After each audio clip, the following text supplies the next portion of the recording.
What? Why are you doing this? Hurting yourself is not the solution. Well, that was my first reaction when I was a young teacher teaching high school, and I found blade marks on the legs of one of my students when their shorts rode up a little too high on that unusually hot day. Now, my student was quick to pull their shorts down and cover the marks that I had seen, and her face turned red with embarrassment. And then she angrily spoke back, "It's not your business." And then she stood up and walked out of my classroom. I'll admit I didn't handle that well. I was inexperienced and I reacted to what I saw instead of taking the time to think about how to best approach and help my student. I've learned a lot since then. That was many, many, many years ago. And I've also seen undeniable patterns of self harm over the years. First, self harm habits are increasing in our young people. Definitely a pattern. And second, I don't know why, but teenagers have the most difficult months of stress, anxiety, and despair in the months of October and April. Hello, my name is Kristina Campos. I'm founder of The Impactful Parent. And every week I give you a new parenting video that can help you in your parenting journey. If you have a particular topic or parenting question about your school age child that you would like me to address, please submit it to theimpactfulparent.com or theimpactfulparent@gmail.com or by messaging me on social media. And all submissions are kept anonymous. Now, today I'm going to talk to you about self harm and cutting. Why do kids do it? What to look for in your child, how parents can help their children, and stick around to the end because I'm also going to be giving you the warning signs that the situation is getting worse. And we got a lot to cover, so let's get started. So, self harm is when a person hurts themselves to deal with difficult feelings, maybe a painful memory, overwhelm, and or trauma. The most common forms of self-harm are cutting, burning, carving words or even symbols into the skin, self-hitting, self-punching, head-banging, scratching, piercing the skin with the sharp objects, head-banging, and inserting objects under the skin. All of those are very popular. Now, the most popular form of self-harm for girls is cutting. This might look like a child taking a razor blade or other sharp object and passing the blade across the skin, hard enough to penetrate a cut and creating lines or words or symbols, or even it could be a warning sign if they're reporting too many accidental injuries. Now, for boys, the most popular form of self harm is punching or hitting themselves. In fact, the average age of a child's first incident of self harm is around 13 years old. Now, I want parents to know that self harm can also start earlier than that. That age 13 is only an average. This isn't just a problem for teenagers. Parents need to be aware of their child's body without being too invasive on the child because most self harm, it will leave a mark.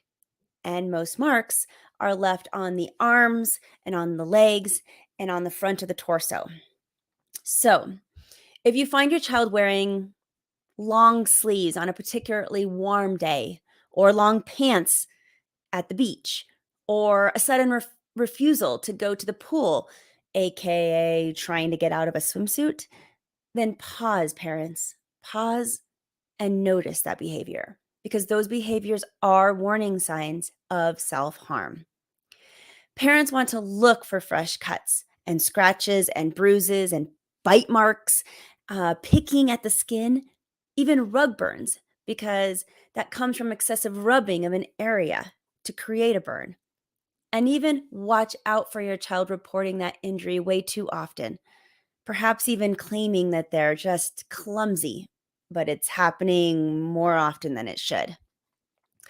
Now, I'd like to debunk a few common misconceptions about self harm that many parents don't understand. Myth number one: If the child is self harming, then they want to kill themselves. Okay, that's a myth. Self harm does not have to be an attempt to kill oneself. In fact, most of the time, it's not. Self harm is a coping mechanism, it's a way to deal with these big emotions. Most suicide attempts are well thought out and they're planned. However, most self harm is impulsive. So, what does that mean for parents? Well, your child is suffering emotionally. They are not in a good place, not in a good place mentally at all, and they need your help. Whatever they're dealing with, it has them hurting so badly that they look to hurting themselves externally to feel better internally. Now, let's get to myth number two. Myth number two is the child is self harming to seek attention. Again, no. Your child might be giving a cry for help when they show their wounds to someone, but most self harm is actually hidden. Children hide the evidence of harming themselves because they feel embarrassed and they're scared to get in trouble. So, a lot of kids are ashamed of the marks that are left behind with the self harm. And again, what does that mean for parents? Well, your child needs help learning coping skills, not a lecture about how awful it is that they're hurting themselves. They already know it's bad. Your child doesn't have good coping tools to help their psychological pain. They can't manage their emotions productively. And your child is having trouble regulating, expressing, and understanding all of those really big feelings. They likely feel worthless, lonely, mad, rejected, and even guilty. They need your help. Taking them to a therapist is important. They need to feel comfortable with that person that they're trying to talk to, and that will be a very important step. The therapist might ask for a psychiatrist to prescribe antidepressant medication also, and that's just dependent upon the situation. Now let's get to myth number three. Myth number three about self harm is that this is a phase. And I'm going to say, no, it's not a phase. Self harm needs to be taken seriously so it doesn't spiral into a bigger problem. A phase implies that kids just go through it in development and it seems normal. And I'm telling you, self harm is not normal. Kids with an increased risk of self harm now might have friends that are doing it too. And maybe they might be using drugs or alcohol or have gone through some really big mental trauma or some other underlying mental health issues might be happening. Those make your child more likely to self harm, but none of it is a phase. So, what does this mean for parents? It means parents keep vigilant and look out for self harm. Why people self harm is unique to every single person. It's literally different for everyone. The child is often trying to punish themselves or turn emotional pain into physical pain, or, and it could be that they're trying to stop feeling numb. These children need your help. So watch your child closely. Don't judge them for their actions, but instead show your child your concern and your love. Get your child to a therapist as soon as possible to start learning more productive coping strategies. And lastly, there are support groups out there for both parents and children.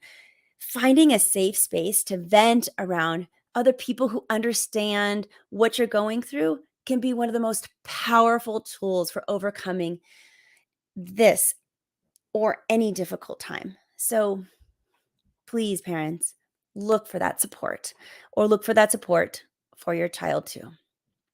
Now, lastly, what are the warning signs of this situation getting worse? Okay, let's just say it. How do I know the difference between my child self harming to cope or self harming to commit suicide?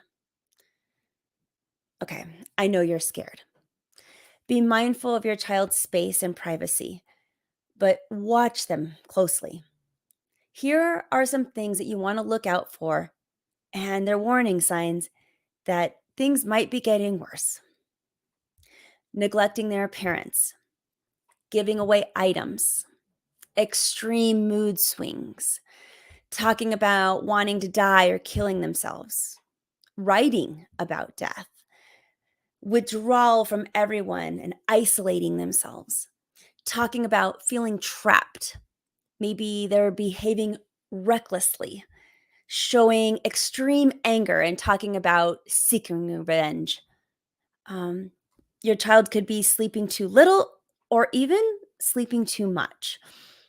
There could be an increased use of alcohol and drugs. They could be talking about burdening others and not feeling like their life has value, that everybody else would be better off if they were gone. Check their search engine history, because looking online for ways to die, or sudden calmness and making preparations. All of these are big warning signs that things are getting worse. So if these warning signs are resonating with your family, please take your child to the local hospital emergency room for evaluation and start the process of seeking help.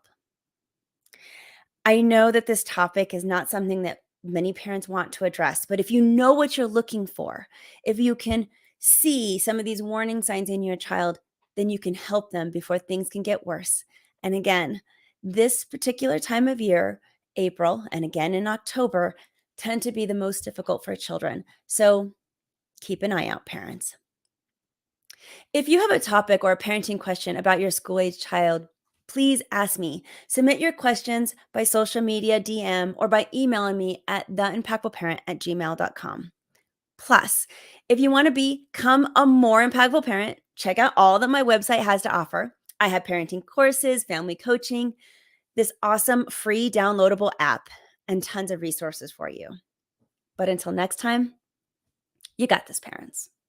I'm just here to help.